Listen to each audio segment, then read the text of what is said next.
Good morning, everybody. I hope you can hear me well. Thank you for joining me this morning. We've got a lot of people on the line, which is great to see, especially first thing on a Monday morning. This webinar is part of City and Guild's Spring Support webinar series, which we are running to support our customers with understanding all the reforms and rules changes that are occurring at the moment in the FE and skills sector. My name's Bryony Kingsland, and I'll be running the webinar this morning, as well as giving the webinar this morning. I'm on my own, so I really hope we don't experience any technical problems. So far, with setup, it's been smooth sailing, so I'm crossing my fingers that it keeps on that way and we don't experience any issues.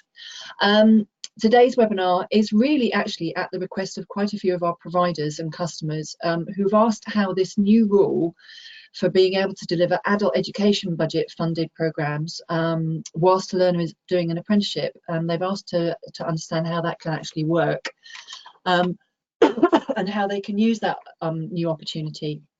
I've chatted to a few providers who are already using this effectively, so I hope that the examples that I'll give today will help other providers consider how they might use this in their organisation.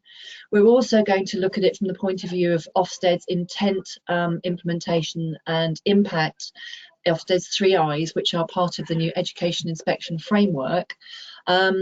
Realistically, these two fit together quite nicely in some respects, so it's quite good timing for the education inspection framework and the new ruling. The slides and recording will be available after the session, and we'll send around the links and the slide deck to all attendees. I have planned time for questions at the end, so hopefully we will get to most of the questions that you might put up on the screen. Please use the questions link in the GoToWebinar box on the right hand side of your screen. You can place your questions in there as we go through the webinar, and I'll pop them out at the end and answer them as many as we can. If anyone wants to flag if there are any issues with sound, let me know. But if you have got any other major programs open on your laptop or computer, if you close them down, particularly those that might use your internet bandwidth, because it's usually bandwidth that interferes with sound during the webinar, so close down as much as you can, particularly those using the internet, and hopefully that will improve your sound and your bandwidth. And without further ado, I'm going to start the webinar. I haven't got any messages from the audience saying that you can't hear me, so I'm crossing fingers that you can hear me quite well. Okay, so let's move on to the next slide. So just click on there. This is what happens when you're on your own. So the agenda. Ofsted, the first part of the agenda is the Ofsted Education Inspection Framework Overview. So I'm going to give you an overview of that. Then we'll move on and look at the adult education budget and the apprenticeship funding rule change, which enables you to deliver adult education budget programs or awards at the same time as someone's doing an apprenticeship. Then we'll look at how you can use the adult education budget ruling to support impact in your Ofsted inspections. And finally, we'll look at some of the policy changes that you can expect that we can expect for 2020, because there seems to be quite a lot going on this year, and I thought it was worth flagging them to look at what we might do webinar-wise later on in the year. And then hopefully, as I said, time for questions. Excuse me whilst I just take a drink of water. I've already got a dry throat. So let's just go on to the next slide. We were lucky enough here at City and Guilds recently to run a couple of events on the new Ofsted Education Inspection Framework, and to have Chris Jones, the lovely Chris Jones, HMI Lead Inspector for Apprenticeships at Ofsted, as our main presenter at those events, and he talked extensively about the Education Inspection Framework, which was great for those customers that were able to attend. And several things during those events that Chris said did sort of stand out with us and with quite a few of our providers as well. And one of the things he said is it's no longer enough just to deliver a qualification or apprenticeship to a learner and make sure that they achieve it. It is about added value, and it's about the impact of that learning program on the individual learner. It's about providers looking to see what else does the learner need to ensure the outcome of their learning program makes a difference to their life, career or progression. What he also said was that the learner has to understand the concept of impact as well. And he didn't mean it there from the point of view of understanding what it means for inspection, but he meant it from the point of view of understanding how the learning program that the learner is on will affect their career or their life or their progression going forwards, and what it means to them, what it's actually going to do about them, what it's actually going to do for them. And one of the things that that Ofsted did say, and that I've heard this in webinars and events that I've been at since, as well as at the events that we ran with Chris Jones, Ofsted want the learners to understand how their programme will help them into a job, on the job, or onto the next job, or potentially into more learning, or into their next section of learning or progression in their current career. And Ofsted do spend an awful lot of time talking to learners as part of the new education inspection arrangement. So it's a very different arrangement from the previous common inspection framework that we were also used to. So keep that in mind, because this is a lot of this webinar is about impact and how our education budget can help you have impact in terms of learning programs for learners, particularly related to the apprenticeship funding rule change. So let's just get that out of the way. Okay, so Ofsted's 3 I's, Education Inspection Framework: intent, implementation, and impact.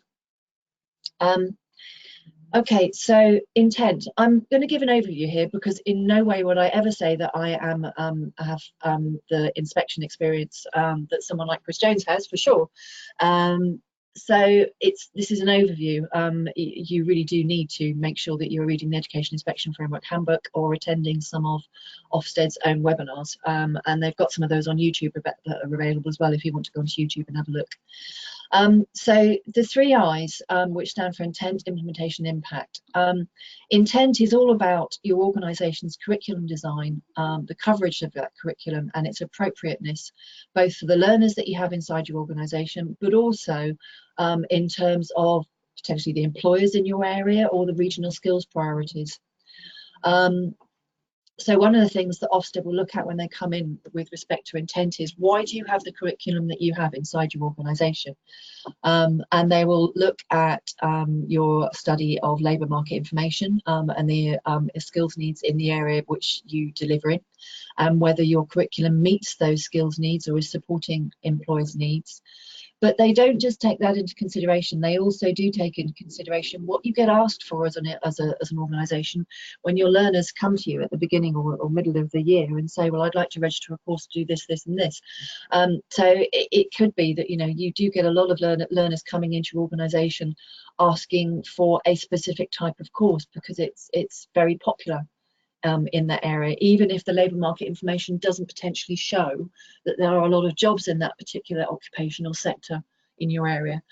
We have to remember that, you know, learners may come to a college in one area, but people do tend to move away from where they go to college or where they live in other parts of the country. So it doesn't necessarily mean that every single course and programme you have to run inside your organisation meets the employer needs in your area, because learner needs are also an important part of the curriculum intent and design for your organisation. So it is making sure that your curriculum, the intent of your curriculum is appropriate for the area where you're based and the skills needs of both your learners and the employers in your area. Implementation is about how you're going to implement the curriculum and ensure a high quality experience for the learners. So it's about the curriculum delivery. How is it delivered? Is it delivered in an appropriate way for the type of course or programme? And also for the employers in your area. Are you designing the delivery so that it meets employers' needs as well as learning needs? Then you've got to take into consideration, have you got the right type of staff inside your organisation with the right level of skills and the right qualifications to be able to teach or deliver those programmes in a way that is really high quality and meets the needs again of learners and employers, and ensures that the quality of delivery of programmes is really high and your learners remain engaged. And then obviously it's the type of assessments that you put in place, whether they're formative, whether they're summative, and whether they meet the needs of learners and ensure that you are really assessing at a really high level and ensuring that the achievements and your outcomes and destinations data does what's needed. And then finally, what's really more important today more than anything is impact. What impact measures are in place to measure the effectiveness of the learner programme? the attainment, the progress, knowledge, or skills development, and destination. And with impact, it's really key here. It's really what impact does the curriculum or programme have on the individual learner or groups of learners. Ofsted, as part of the new inspection arrangements, spend more time talking to learners than they ever have before. And a lot of that will be about impact. And in fact, one provider said that Ofsted talked about impact and talked to learners and teachers about impact endlessly as part of their recent inspection. So it's really making sure that both your learners and your staff understand what the impact is of the programmes and qualifications that you're delivering as an organisation. And that impact can be in terms of progression for the learner, whether that's progression onto a new job, progression in their current role, or whether it's progression onto further or higher education from the course that they're currently doing. And with regards to implementation, sorry, I've just skipped a bit of a note there that I've put into my notes. It's what happens when you're on your own and you're trying to do 3 or 4 things at the same time. In regard to implementation, one of the things that Ofsted did raise with implementation is Chris did say the word curriculum means different things to different providers, but it can be applied to any training, educational, learning programme, and it's about making sure that those learning programmes and those qualifications that are being delivered by you to the learners are being structured and sequenced in a logical way. And that is a way that allows students to learn by mastering the basics, then acquiring more detailed knowledge and skills that rely on that underpinning information, and then if you're doing an apprenticeship, having an opportunity to put that learning into practice in their job. So when you're sequencing a qualification, or particularly an apprenticeship, are you delivering that apprenticeship in a way that enables the learner to go back into their organisation and use the learning that they've just had almost immediately in the job that they're doing?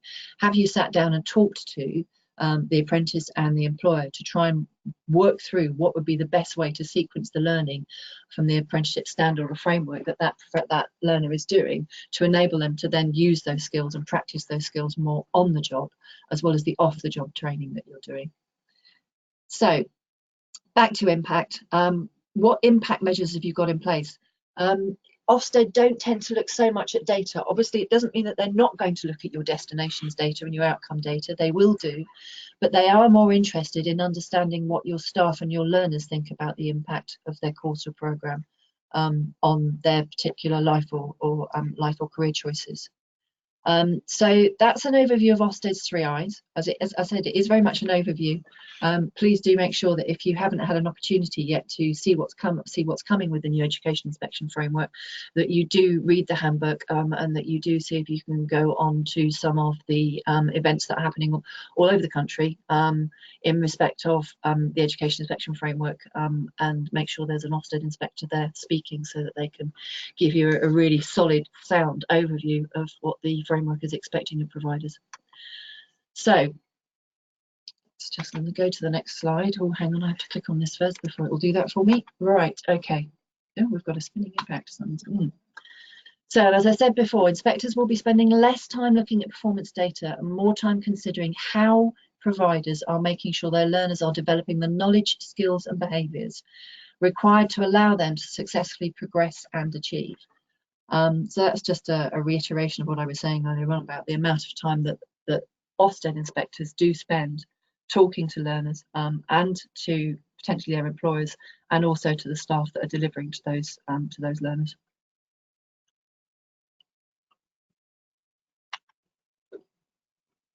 So moving on from the Ofsted side, let's have a look at the apprenticeship funding rule changes. So this was brought in at the beginning of 2019-2020 academic year. So the apprenticeship funding rules now allow an individual learner to attract funding for an apprenticeship and some adult education budget funded provision concurrently, as in at the same time. There are a few rules attached to this that you can see there. Obviously, they must not be undertaking any training funded through AEB that replicates, this is important, the vocational or other learning that's covered by the apprenticeship, including the English and maths. So it's really important here that whatever apprenticeship you're delivering to your learner, that that you understand what the content of that particular apprenticeship standard or framework is. And if you are going to deliver some adult education budget funded provision alongside that to a learner or to a group of learners, that nothing that you're delivering with through the AEB replicates the content of the standard or the framework. Whatever it is that you are delivering has to complement that apprenticeship standard or apprenticeship framework. And when I say complement, what I mean is it has to actually support the apprenticeship that they're doing. So, for example, if the apprentice was doing a business management apprenticeship or a management related apprenticeship, or let's say I don't know, a health and care apprenticeship, the inspectors and the ESFA would not expect to see you running an apprenticeship an adult education budget program that was potentially, say, something like engineering, because there's no tie-in with engineering and health and care in any way, shape or form. However, and I've got some examples of this later on that we'll go through. If you were, for instance, undertaking a management apprenticeship, for example, at say level 4, and the particular organisation that your management apprentice worked in was an organisation that did, I don't know, say something in, maybe did something in engineering, and that it would help that person to have an understanding of the basics of engineering. You could potentially run a short engineering award alongside that management apprenticeship, because it was linked to the person's occupational role inside their employer. I've got some better examples of that. That was just one off the top of my head. I don't think it was a particularly good one, so you might just want to forget that. Also, you cannot offer career-related training that conflicts with the apprenticeship. And as I said, that studying engineering whilst training to be an apprenticeship for a pastry chef, that's probably a better example. You can't do the additional programme during working hours. So where an apprentice has more than one job, working hours refers to the hours of the job the apprenticeship is linked to. So if they're studying an apprenticeship, any study that they might do with AEB that you suggest or that they agree to has to take place outside of working hours. So even though this apprenticeship funding rule change does offer some flex, there are obviously some constraints around that, because the apprenticeship runs during their working hours, so they're outside of job hours is when the AEB study would have to take place. There are some ways of getting around this, and I'll talk about them in a moment. And they can't be in receipt of any other direct Department for Education funding, such as an advanced student loan or anything like that. So as I said, the additional AEB programme, whatever it might be, has to complement the apprenticeship that they're taking, and we'll do some examples of that in a minute, but I'm just going to have a look at some other aspects of the apprenticeship funding rules changes with regards to use of AEB that you need to be aware of. So unfortunately, all the usual AEB somewhat restrictive eligibility criteria still apply to this. As far as I can ascertain, I have fired an email at the ESFA because this does sort of very much restrict what people can use the adult education budget for if you are running alongside an apprenticeship programme for some learners. So this is just a very quick overview to simplify down the information that the ESFA gives out in their funding rules and in the grid, which I've included in the next slide. So learners aged 19 to 23 who are progressing to their first full level 2 must only enrol on a qualification from the legal entitlement list. I have asked for some clarification on this, because the reality is, if you're doing an apprenticeship, you are on your way to possibly getting your first full level 2 or your first full level 3. So does that still restrict providers to only enrol on a qualification for the legal entitlement list? Or could you then potentially, for a 19 to 23-year-old, if they were doing their first full apprenticeship at a level 2 or level 3, use qualifications from the local flexibility, which is a much broader offer than the legal entitlement list, which is a fairly restrictive list of qualifications, which are also very sizable qualifications. So it would be very difficult to deliver a legal entitlement qualification at the same time as an apprenticeship, because the study hours that the learner would do would be very long. So you'd have to seriously have a conversation with the employer and the learner about whether that was feasible. So that's one thing to think about. Learners aged 19 to 23 and aged 24 over who have already achieved a full level 2 or above can undertake learning up to and including level 2 qualifications from both local flex and legal entitlement. And my own view is, and some of the providers that I've spoken to about this, is that realistically local flexibility is the better offer here, because it has a much broader scope of qualifications, awards and certificates that you can deliver to someone who's taking an apprenticeship that could support them in improving their knowledge and skills as part of that apprenticeship to progress in their career or in their job, in their current job.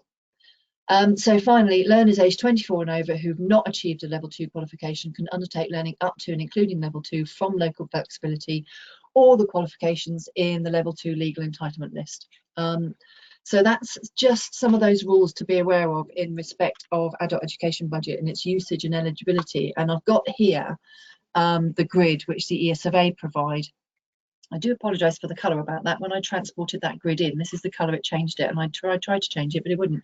So we're sort of stuck with bilious yellow, which is probably not great for a Monday morning, but there you go. So this is the grid that the ESFA put in their funding rules, which shows who can and cannot be funded for the qualifications at the certain levels. So the qualification level is down here. And then it gives you the age range up here at the top and whether they're fully funded or co-funded. So that's the other thing to consider if you were using adult education budget delivery alongside an apprenticeship. What age is your learner, and would the employer or the learner potentially have to contribute to the cost of that adult education budget delivery? They can't do that out of the levy. They would have to make sure that they contributed to the cost of this as part of their other training budget. But could you potentially deliver to a 24-year-old, and would they be able to contribute, and are they willing to contribute to widen that that range of the apprenticeship that they're doing and make sure they've got the full skills that are needed for their job or their career progression? It's one of those funny questions, really, isn't it? Is why did the ESFA actually decide to make this change in respect of, oh, sorry, I don't know what's happening here. Okay, sorry, that's something leaning on my keyboard. Why did the ESFA make this change? It's an odd one. I do wonder, did they make the change because they knew that the education inspection framework was going to be looking at impact, and this the apprenticeship funding rule change nicely supports the impact aspect of the education inspection framework? Or did they look at it because, as we know, some of the apprenticeship standards that are out there are in some cases a little limited to the occupation of the apprentice and don't really give the broad range of skills that that learner would need to maybe progress in their career or progress into another job elsewhere.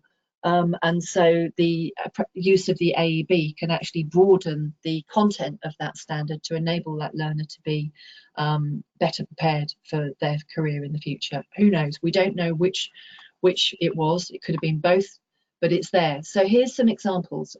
These examples that I'm just about to look at come from various providers that I've chatted to at recent events who are already using that rule, and I thought that the examples they were giving were really useful for other providers to know and look at. So there's a particular provider on the outskirts of London that runs a variety of programs and apprenticeships, but they also have a lot of learners who are interested in self-employment in the region, and that is because this particular region, 95% of the businesses are SMEs because it's fairly rural. And there's a lot of self-starters, there's a lot of self-employment in the region. So inevitably, young people in the region, or even not young people, people who are halfway through their career in the region who are considering apprenticeships, are looking potentially to use their apprenticeship or the programme that they're on to become self-employed on a long-term basis. Which, if you think about, for example, people who may be doing a hair and beauty apprenticeship, a lot of those people may well, particularly if they're mum returners, may well decide to start their own business as a hairdresser. So they decided that alongside their various apprenticeships, they were going to offer a programme to support self-employment because it's such a large thing in their region. So they are running a variety of different awards as part of that programme to support self-employment. There's an award, as you can see there, these are some of the City and Skills Awards that are available. They're running some digital skills awards and certificates or units. They're running customer service skills units and awards. and some of the units are the employability award certificates, which are really useful, but also the award in bookkeeping and accounting, which gives you the basics as a self-employed person for understanding how to keep your books and how to manage your invoicing. And also the computerized accounting. They offer this program in two ways. They offer it as an evening class, which apprentices and other learners do come to. So it's offered in addition to the apprenticeship. They also offer it as a bolt-on to the day release for some of their apprenticeships, which they're running. And instead of running it, and they run it at the end of the day. So you have your day release if you are running day release for some of your apprenticeships. And at the end of the day, the provider offers a bolt-on program to support learners with becoming potentially self-employed if they want to pitch into that. And I think it starts at sort of like late afternoon, early evening, which if you are doing day release as a learner must be quite an attractive thing, just to stay an extra hour or two to get some more skills, and potentially those skills which could enable you to be self-employed. It's been quite a popular course for them, as I understand. So that's one way that you can do it. There's another way here, the apprenticeship, and this was the one that I found really interesting, which was talking to a provider that works with an employer that has a hair and beauty salon chain that offers other specialist services. They don't just do hair, they are mainly a hair salon, but they also offer a specialist service for brides-to-be, plus other beauty services inside the salon, such as manicures and in some cases massage. So alongside the hair professional standard at level 2, this particular provider has spoken with the employer about the apprentices gaining wider skills to support both the employer's plans to offer a wider service, but also potentially to support those apprentices to gain wider skills to support their future progression, and so that they can advise their clients on makeup and suitable for their wedding style. So if you've got a hairdresser that is doing wedding hair, they're potentially also able to then offer advice and do makeup sessions with their brides that they're doing the hair for. So not only is the provider offering the employer a consultative support service to improve their business, but they're also using the AEB funding alongside the levy to deliver that award in makeup level 2. And they were doing some of the manicure awards as well alongside that with some of the apprentices. So it's supporting their learner to widen their scope and widen their skills in their current careers, so making their progression in their career in hair and beauty far more flexible. And the apprentices really appreciate this because they can see the additional skills that they're gaining gives them more choice in their later life of what they might do with their career, and also the provider is becoming the employer's valued advisory partner with the training and skills needs, and bringing added impact to the table in terms of the AEB funding for some of those apprentices, particularly the young ones who are not having to contribute anything to accessing the AEB funded programs at all. So that's worked really well for that particular provider and the employer that they're working there, and it's having really great impact in terms of what the employer needs, the understanding of the learners and the apprentices about what they're getting from their provider as well. So that's just another example of how you potentially use this. And final point there, obviously the provider will be able to demonstrate to Ofsted how they're adding value and how their programme has impact for the learner and the employer. And they've made sure that the learners can talk about the additional skills and what it's doing for their career progression and their futures as well, so they understand that too. So that one I think is a really good example. So moving on to the next slide. To help you with this, City and Guilds, or me actually within City and Guilds, I produce a City and Guilds funded qualification catalogue. This is a really great support tool which can assist you with planning your curriculum to support your intent and impact for Ofsted inspections. That's the link there. The qualification we had up until the end of December is now slightly, the catalogue that we had up until the end of December is now slightly out of date.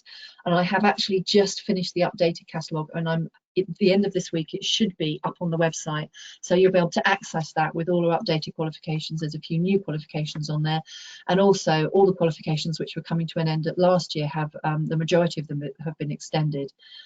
So I'm just actually going to see if I can now show you part of that catalogue, or show you the catalogue. Hopefully you can all see this. So as you can see, this is the new catalogue, which will go up by the end of the week. It's got a support notes, which I'm just finishing off here, which tells you about the catalogue, how to use it, I've added in a new Maths and English tab at the bottom here, which shows you all our Maths and English functional skills qualifications and other qualifications which are feasible for legal entitlement. 16 to 19 catalogue, and importantly here for this particular webinar, our AEB version 2 catalogue. And there's some really great ways of using this. One of, if I just show you, if you obviously if you're running an apprenticeship, you don't want to be putting the learners through extra courses funded by AEB, which are really huge courses. So what I've included in the catalogue is the guided learning hours for every single qualification that we've got here that's funded by the AEB. And if you wanted to look for the smaller qualifications, what you can use is the number filters and use the less than and put in something like, say, let's say 100 guided learning hours there, and it will bring up all of the qualifications in this catalogue. There's 317 of them, which are less than 100 guided learning hours. And then you could potentially filter by the sector subject area to find the sector subjects that are potentially suitable for the apprenticeship that you're running with your particular learners, whatever that might be. So let's just have a look at, say, horticulture and forestry. This is a good one. There's lots of small quals in here that could be really useful for someone who might be doing an apprenticeship in horticulture or agriculture. And there are a whole load of, hang on, let's just go back over here so you can see them. There are whole loads of awards here and certificates of small guided learning hours that could easily be delivered alongside an apprenticeship that would benefit both the apprentice and potentially the employer as well. So you could have a look at all of those. So you can filter this catalogue, as I said, by sector subject area, by the type of qualification, by the qualification level, by the guided learning hours, even by the funding. And at the end of the week, you can see whether it's local flexibility, you can see whether it's legal entitlement. You should be able to. Oh, actually, I know I've taken more of them out, that's why. The earlier filters that I put on, we just remove those.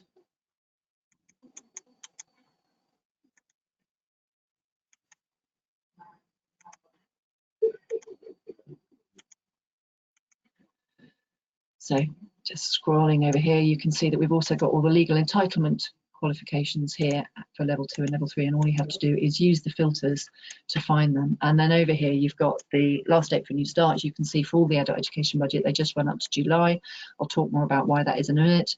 And then there's the city and guild title, and we will also have the city and guilds qualification reference numbers in there as well. I've just got to get them put in today before we can put this up on the site, and the new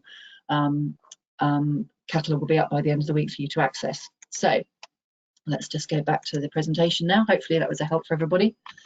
So I can skip past those now because I wasn't quite sure whether it was going to work, me showing you the catalogue. So I put in 2 slides showing you the type of qualifications that you can actually access. So finally, that's really the final part of this. City and Guilds' mission is to help people develop skills they need to progress into a job, on the job and onto the next job.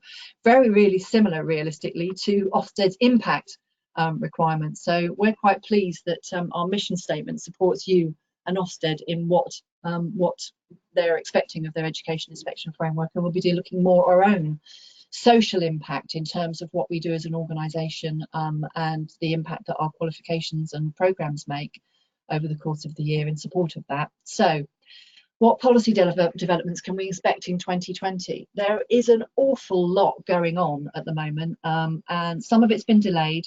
For example, the government response to the Augar review, the post-18 review of educational funding. Everybody was expecting some response to that from the government in the spring of this year, but they've said that it won't come out now until the spending review. That hasn't been advertised anywhere. It was literally in the parliamentary questions that were tabled last week.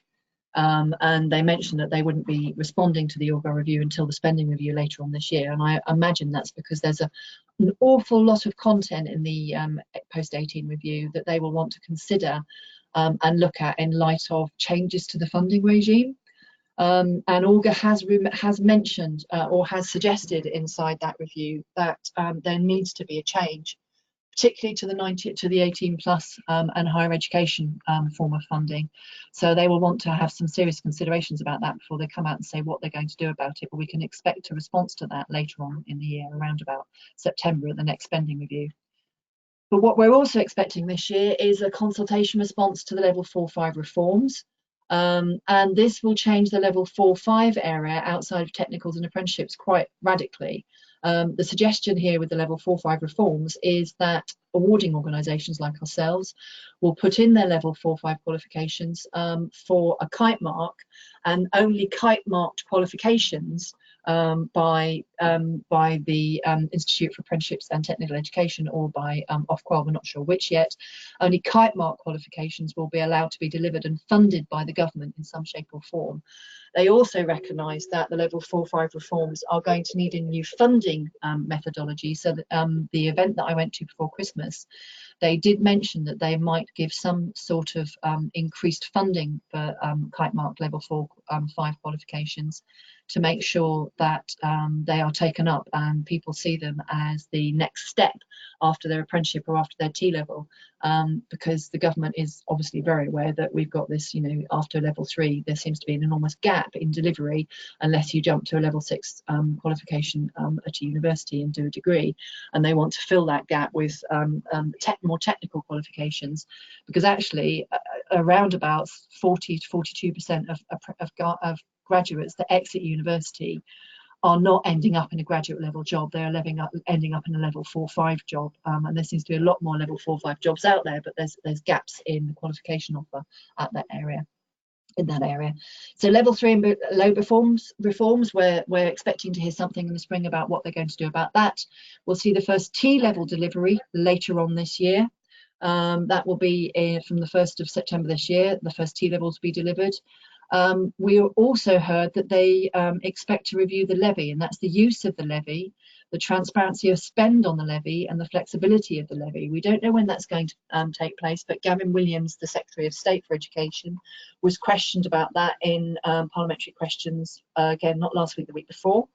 And he did say that they are examining the levy and its use, transparency and its flexibility, and he will expect to make some announcements in the House sometime in the next month or two. So we can expect a review of the levy and potentially a slight reform of the levy. It's not going to go away, and the apprenticeship processes and arrangements and reforms that we currently have in place are certainly not going away. So it is just looking at the levy and how it's used, and we hope obviously making better use of the levy. We also know that the ESFA is removing legacy qualifications from the adult education budget funded offer in September. Now, you should have heard from us if you're one of our providers, because we have written out to everybody about the removal of legacy qualifications. City and Guilds is losing 34 qualifications off our adult education budget funded offer later on this year. And when we say legacy qualifications, those are qualifications which realistically have been replaced by a technical qualification, and there's some of the old QCF style qualifications.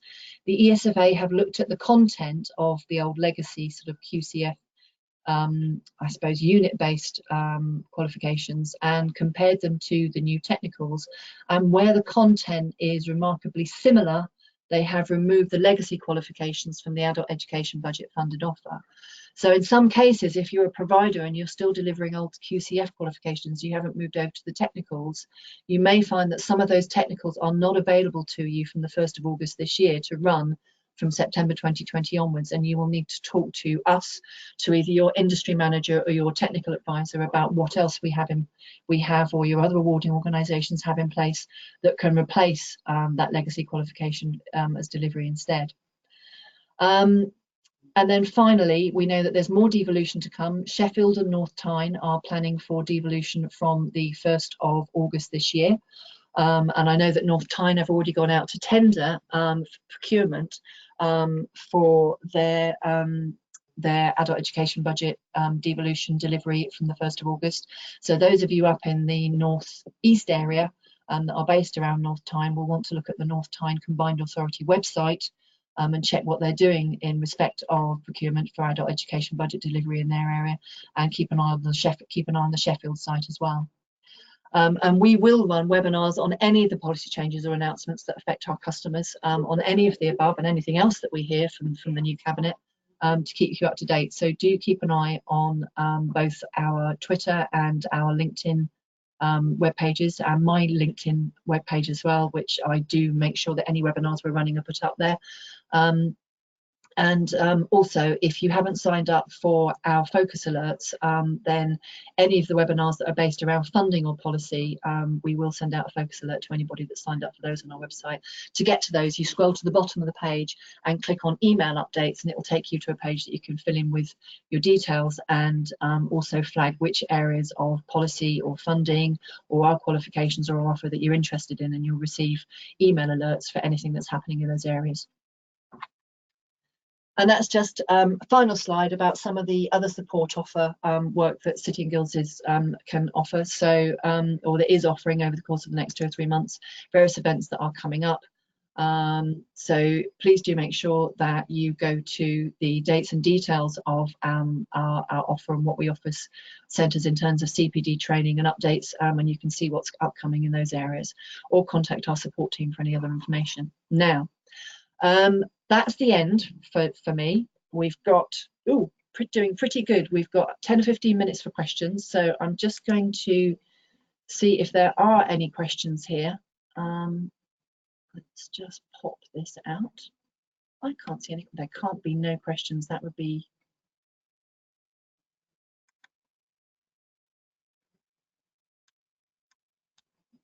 oh no, there are. I just need to pop it out. Okay, so let's see if I can just, right, okay. Sorry about that, everybody. It is being on my own. I'm trying to do 3 things at once there. Will the level 3 hairdressing be funded in City and Guilds? Beverly, I have to be honest, I'm not a qualification expert. The best thing to do would be to check on our catalogue when it's up towards the end of the week, and it will show you what qualifications we've got at level 3. In terms of will the level 3 be funded, if you're talking about removal of legacy quals later on this year from the 1st of August 2020, please do speak to your technical advisor or your industry manager, and they will be able to let you know. As I said, we've lost 34 qualifications. For the life of me, I can't remember what those 34 are. I might try and see if I can get hold of the list of 34 qualifications and send them out with the slides. But do contact your TA or your IM, sorry, your technical advisor or your industry manager, or contact our centre support, and they'll be able to tell you what the qualifications are that are coming off later on this year. But level 3 hairdressing funded in City and Guilds, I don't know whether you mean that as part of an apprenticeship or whether you just mean removal of legacy, Bev. So either that, or do contact me as well and I'll find out for you. It says audio connection lost here, and there's no audio anywhere else. I haven't got audio problems with anyone else, Susan or John, so I apologise that you can't actually hear me. Everybody else seems to be hearing me fine, so I don't think that the issue is with us this end. I haven't seen anything in the 2019-2020 AEB funding rules that have changed to reflect that new rule change. Have I missed an update for the AEB rules? Judy, no, you haven't, because they've actually put it in the apprenticeship funding rules, not in the AEB funding rules. What I will do is, I think it is in paragraph 75 in the apprenticeship funding rules. So please do check the apprenticeship funding rules. As part of the email that I send out with the slides afterwards, I'll flag which paragraph it is. That I should have put that in the presentation, shouldn't I? But it is in the apprenticeship funding rules rather than the AEB rules, which is very strange, but it's there. Another question I've got here is, example, nursery apprentice could do an AEB short course on food hygiene for the nursery. Yes, that's another really good example. Doesn't AEB eligibility depend on if the area is devolved? Yes, obviously there are some issues there, Claire, about devolution. And AEB eligibility, and all the devolved areas may have slightly different eligibility criteria. Sad to say that I did actually read all of the devolved regions from last year's funding rules in sort of June, July last year. I know that's pretty sad, isn't it? I can hear a few people in the background here laughing at me. So I did read all of the funding rules for the devolved areas, and eligibility wise and content wise, they were not really that different from the adult education budget funding rules that are published by the ESFA. And that's because there are statutory legislative restraints there that have been put in by the government. So where they have been flexible, where they have been allowed to be flexible, yes, you will need to take your devolved area funding rules into consideration, and make sure that you are adhering. If your AEB comes from a devolved area, make sure that you are adhering to your devolved area funding rules on eligibility alongside that as well. Next question is, could the additional adult education budget for apprentices be run on the day they attend college? It could be run on the day they attend college, as long as it's not run during their working hours. So as I said earlier on, you'd have to run it towards the end of that day. So if, for example, their normal day in college is from 9 until 4:30, you could then run a course at 4:45 for an hour and a half for them. But as I said in the rules earlier on, you have to make sure that the AEB delivery doesn't take place during their working hours. It's got to take place outside of working hours, because the apprenticeship runs during working hours. Can you still offer AEB apprentices under the... Yes, you can, Adam. Can you still offer adult education budget to apprentices under the low wage rule? Yes, you can. To register against units, do you generally have to register against the full qual expensive, or are unit costs available? I think, Craig Owen, that does depend on the qualification, and obviously how your awarding body, whether it's us or another awarding body, does that. I know that some of our qualifications, you can do the units only, or you can register against the units only. It does depend whether it's unitised, and you'll be able to see that if you go onto Wall Garden and check, and it'll let you know whether you just have to pay for the unit or whether you have to pay for the whole qual. Next question, if someone is working towards an apprenticeship in childcare or management council, could they do an AEB course in equality and diversity? Yes, they can, as long as it doesn't conflict with anything that might be in the apprenticeship framework or standard. So if quality and diversity is already in the standard or framework, then no, you couldn't. But if it's not, then yes, you could. Can you please send me the slides? Yes, we will be sending the slides out. And now it says, will you be sending out the Excel course directory, the City and Guilds funded catalogue or course directory? We don't send it out, but it is available on our website, on our funding pages, on the link that I flagged earlier. What you have to do is actually go down to the bottom of the screen, and I can probably actually show you that now, or show you in a minute, and download it, and then you can have it on your side. It is a fairly sizable file to download. I'm not saying it's small, because it's not. But you can download it directly from our website, so you can access it there very easily, and it's our main external website. When can we expect to see T-level qualification specification on the City and Guilds website? Good question. We have got a T-level site. We hadn't put anything up previously, because we've only literally just won the right to deliver the construction and BSE T-level. So there will be information on T-levels on our website, and if you go into the search of the website and put in T-levels into the search, you'll find our T-level page, and it will show you everything that we've got up there at the moment. But that page will develop and develop and develop as we get more news and information from the government about what we can and can't do. So yes, expect specifications up there, but only obviously when we've developed them. Can you please show the link to your funding catalogue again? Yes, and it will come out with the slides. I'll do that in a minute. So IFA has not released level 3 hairdressing apprenticeship yet, as we're still waiting for funding ban. Does anyone have any idea when that will be? Oh, Gail, I wish I knew. We all know how long it sometimes takes for that funding ban to be agreed for particular standards. I really can't answer that. It was just a case of keeping an eye on the IFA website. All the rest seem to be, will I be able to revisit this webinar as I'm having sound issues? Katie, we will be sending a link to the webinar and recording out, and it will go up on our website. So yes, definitely, and the slides will be sent out to all of you as well, and you should get them in the next 48 hours or so.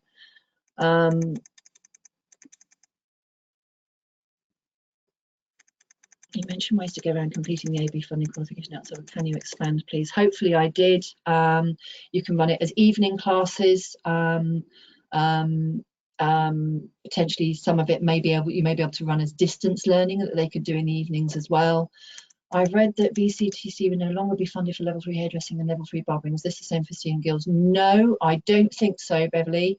I think we are still funded. I can have a look in a minute. As an AEB only provider, are we able to accept students studying apprenticeships from other providers who may want additional quals? That's an interesting one, Andrew. You are an AEB only provider, you don't deliver apprenticeships. Would you be? I don't see why not, under a subcontracted arrangement, or potentially even just as adding in value potentially. I'd have to think that one through and think how that would work, but I don't see why not. If you you'd have to be very clear. If you had an apprentice coming to you and they asked to do an AEB course alongside their apprenticeship, I think you would have to liaise with their current provider and make sure they were not delivering AEB, to make sure there wasn't any double up. But you would also have to be very clear about what it was that they were studying as their apprenticeship and what they were studying as the AEB, and that it did complement their apprenticeship. You can't just allow someone to study an AEB course alongside their apprenticeship as evening class that's totally separate. This new rule that the ESFA have put in place has been put in place to help providers complement the apprenticeship delivery to the learners that they're delivering it to in such a way that it expands out the knowledge of their occupational area, rather than adding in just another adult education budget course. It doesn't give providers the freedom to just deliver absolutely anything, so you'd need to make sure that there were tie-ins there.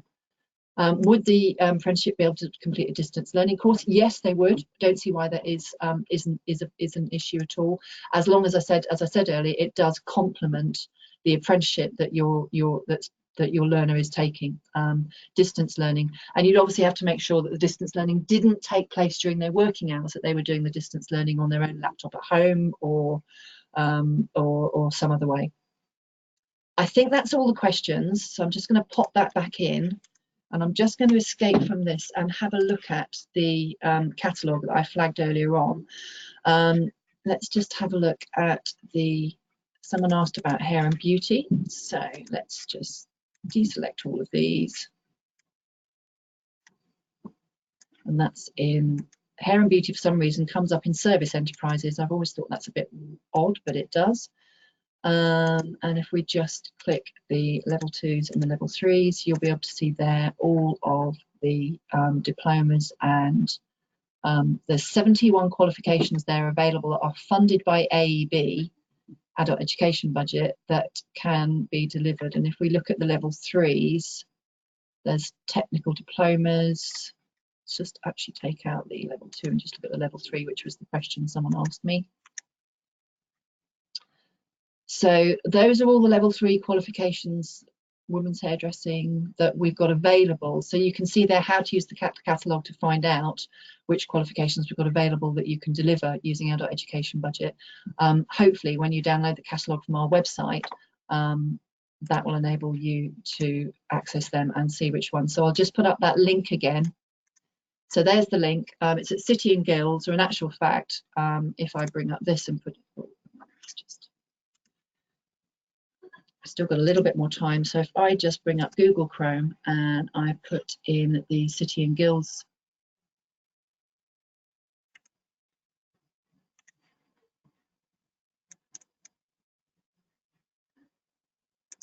so if you bring up City and Guilds, no, it doesn't do that. That's not.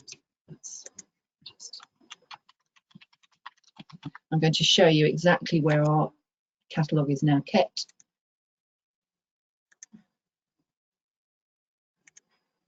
So it's under qualification delivery, funding for training. So if you go onto our City and Guilds main website, click on qualification delivery, click on funding for training, it takes you to our funding for training site, which talks about funding for qualifications in the AEB.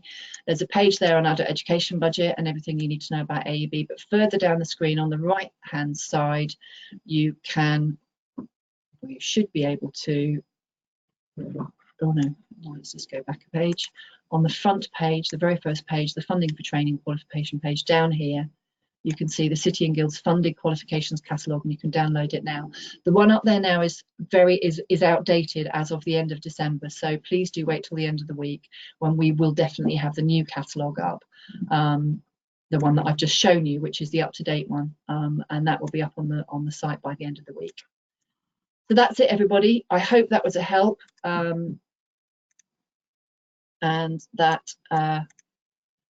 if you've got any other questions, please do send them to me by email, and I will try and answer them. But we will send out the slides and the recording of this to everybody in the next 48 hours, including the link to the catalogue that everybody's asked for. And thank you very much. I hope that was useful. Thank you.